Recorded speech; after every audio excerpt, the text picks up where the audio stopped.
They say the truth always comes out, but no one anticipated Angie Stone's son to shock followers.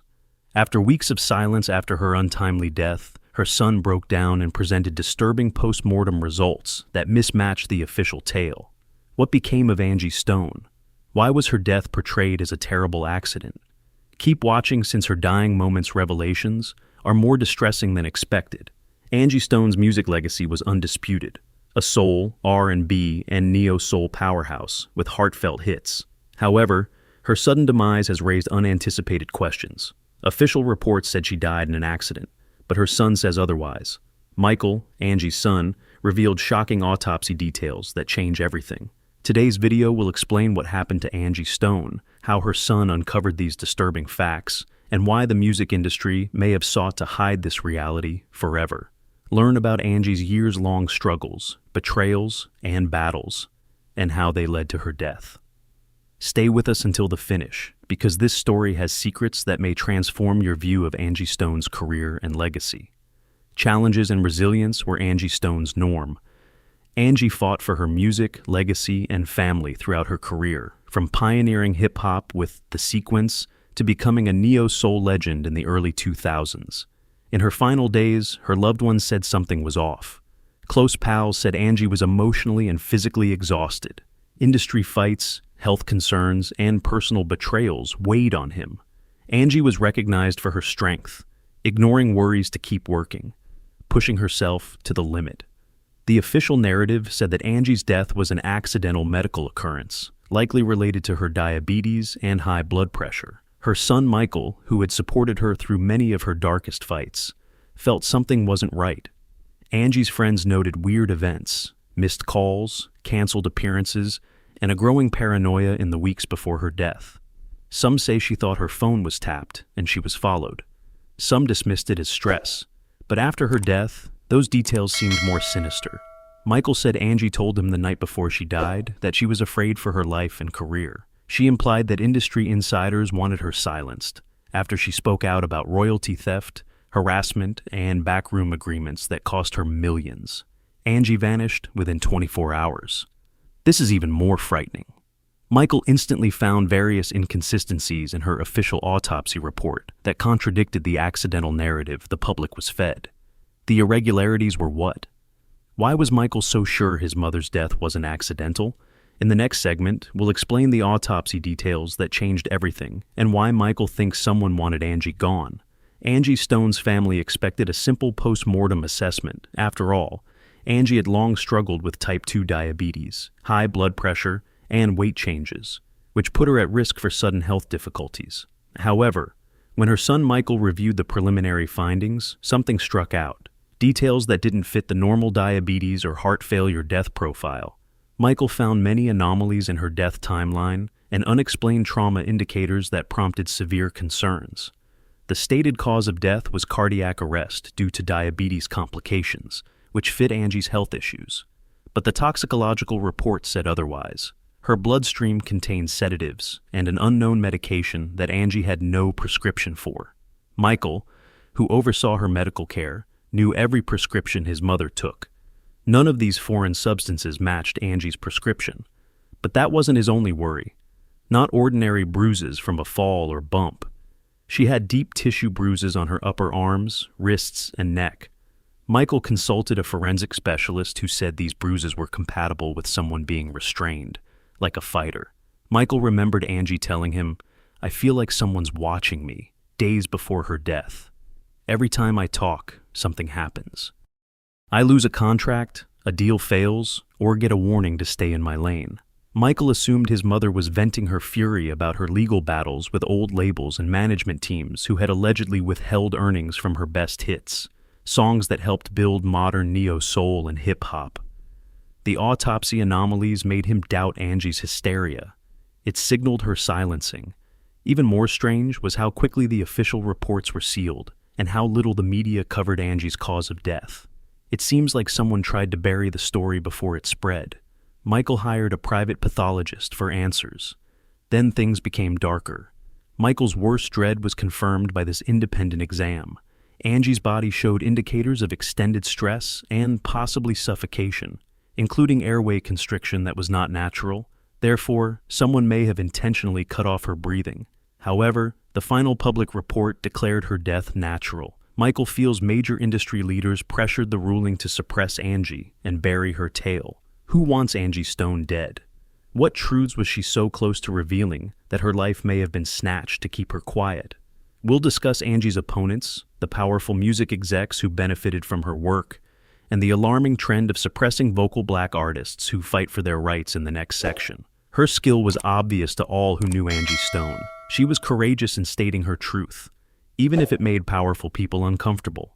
Angie wasn't simply a singer, she understood the music industry and was willing to speak out against exploitation, greed, and shady backroom agreements that many musicians, especially black women, faced. Outspokenness was in her genes from the start. Angie has spoken out about how the business suppressed women like her, who didn't fit the mold of slender, light-skinned pop divas, from her time in Sequence to her reign as neo-soul queen. She gave interviews, created songs, and confronted executives privately. After Angie openly accused her record label of withholding payments from her biggest records in the early 2000s, the story became notorious. Some radio stations banned her overnight. Angie didn't comply after that. Instead, she spoke out further about how black female musicians were scammed into signing predatory contracts that left them broke after selling millions of records. Due of her eagerness to expose these tactics, Angie was targeted by label executives and the music industry's power structure. According to close friends, Angie received anonymous phone calls instructing her to stop talking and remember who controls the radio. She initially dismissed the warnings as mere threats from estranged former co-workers. However, more negotiations inexplicably fell through when she spoke out.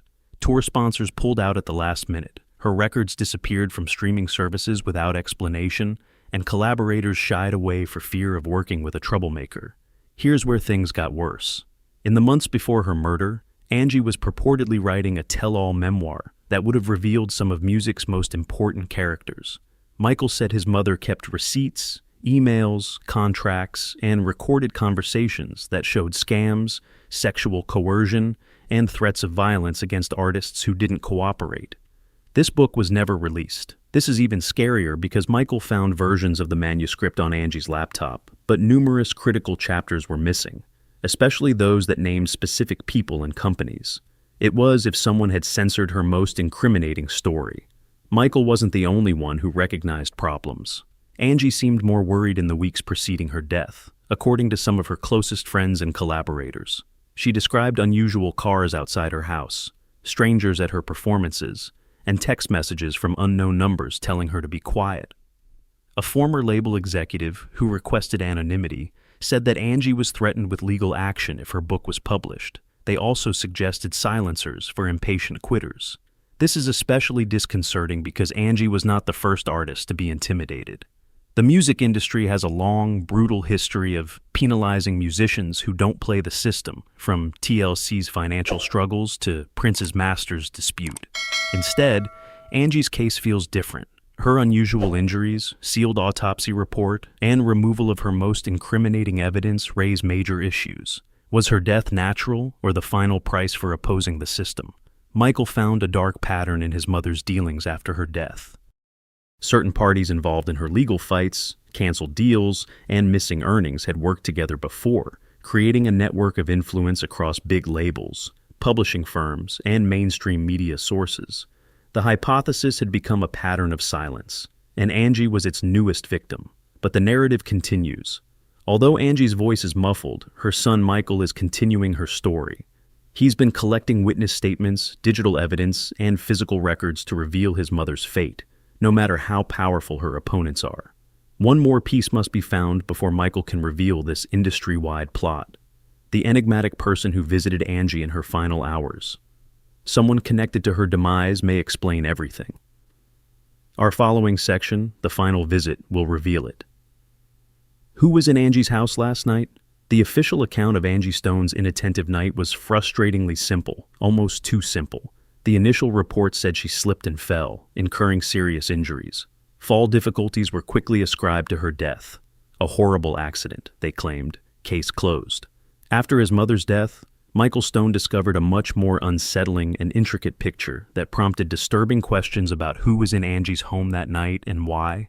Angie was hardly a recluse in her final months, but she was selective about who entered her home. After a series of frightening episodes, threatening letters, unwanted efforts to access her private email, and mysterious persons observing her house and her neighborhood, friends claim she became more guarded. Her friends said Angie felt like someone was trying to quiet her, especially as her tell-all memoir neared completion.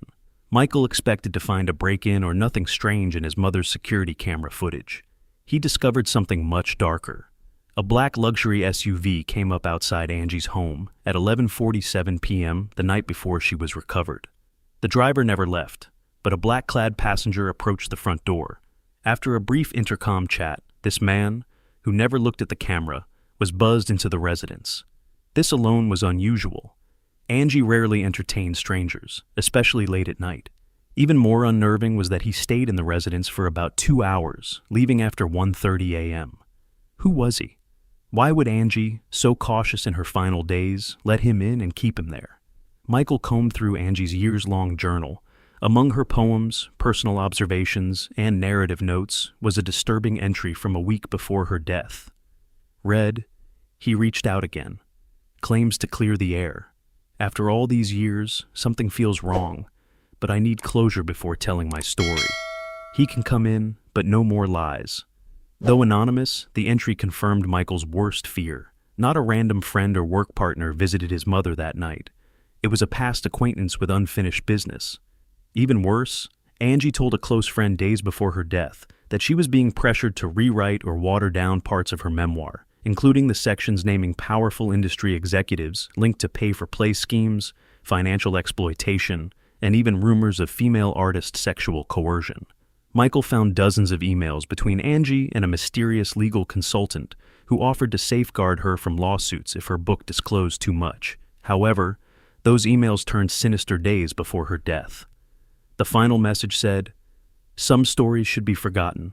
People watch. People await. Reconsider for your safety." The man who visited Angie that night, a messenger sent to terrify her into silence? Was he a cleaner sent to keep her narrative inside? Michael was keen to learn. He stopped neighbors to inquire if they had seen the SUV or the stranger. Michael's elderly neighbor remembered seeing the truck, but what she said next chilled him. She remembered the man leaving the house with gloves, a small black bag, and the calm precision of an experienced mover. Not a social visit. It was a mission. Michael found something much scarier in the police report. First responders found the front door unlocked and no traces of forced entry, indicating Angie had allowed someone in. The twist.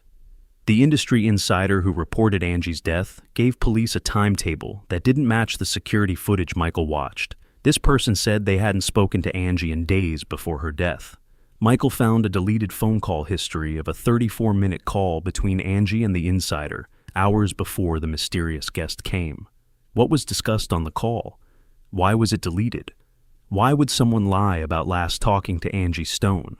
And more. Michael found anomalies in the autopsy images that couldn't be explained by a slip and fall. Some bruising, abrasions, and internal injuries were more consistent with blunt force trauma, not a home mishap.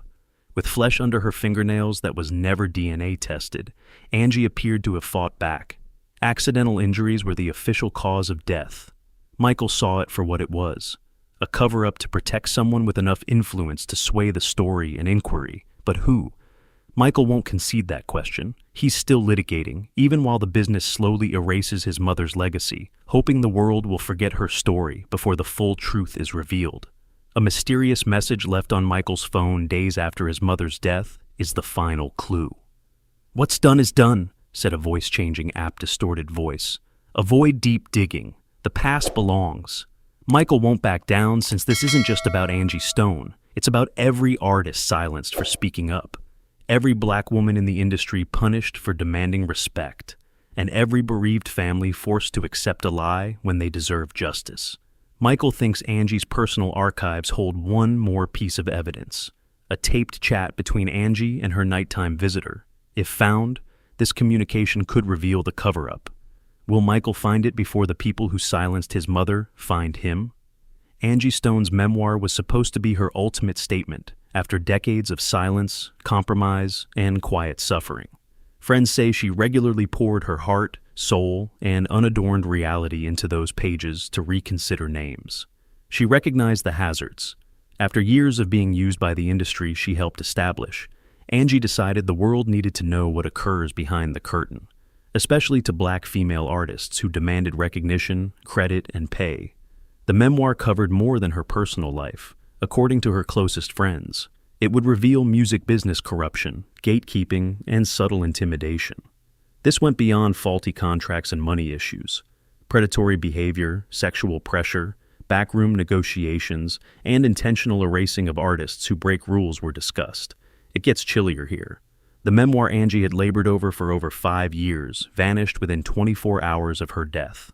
Angie's son, Michael Stone, insisted that his mother's laptop, which contained the only complete copy of her book, was in her home the night before she died. Michael remembers a FaceTime call days earlier when Angie joyfully read him the first chapter, certain that her narrative would finally be told on her terms. Michael arrived at Angie's residence after hearing of her death to find the laptop gone. Michael initially thought it was an error. It may have been stolen by the police for evidence or by a caring friend or aide to secure her personal papers. Police told Michael they never saw a laptop at the scene. Angie's family and friends denied removing it. The device and Angie's truth seemed to vanish. Still more. Michael remembered Angie's preoccupation about losing her job. He was regularly notified that others were trying to access her email, cloud accounts, and phone. She started storing physical backups, printed chapters, handwritten notes, and a portable external drive for voice memos, emails, and sensitive recordings. It was absent too. Michael searched every drawer, box, and hiding place in his mother's home, and someone had been there before him. Files were missing, desk drawers were half emptied, and Angie's closet safe was left slightly ajar with its contents taken. What was in the safe? Angie told her best friend that the safe included a signed letter from a great Black female artist who warned her about music industry survival. In that cautionary message, some high-profile executives, producers, and even fellow artists were accused of being part of a clandestine power structure that determined who prospered, disappeared, and was sacrificed to safeguard the machine. That letter, Angie's laptop, and backup drive were gone. Michael learned Angie's email accounts had been remotely erased, which was even scarier. Every email, draft she sent to her publisher, and memoir contract legal form disappeared the day after her death. Michael was ignored when he asked Angie's publisher for a working copy of her manuscript. Angie's trusty editor had resigned suddenly, citing health difficulties, and the publisher had mysteriously deleted any correspondence with her. Someone was preventing Angie's story from being told. But why? Who benefited from her silence? Michael built a timeline from Angie's text messages, call logs, and private notes. A growing pattern of subtle and overt threats arose. Anonymous calls telling her to stay put. Her automobile windshield had cryptic signs indicating not everything needed to be said. Angie even told Michael that her home security system had been tampered with many times, with cameras falling offline without explanation and logs showing late-night phantom logins. Angie found a manila envelope at her front door, which was frightening. The single sheet of paper inside was chilly.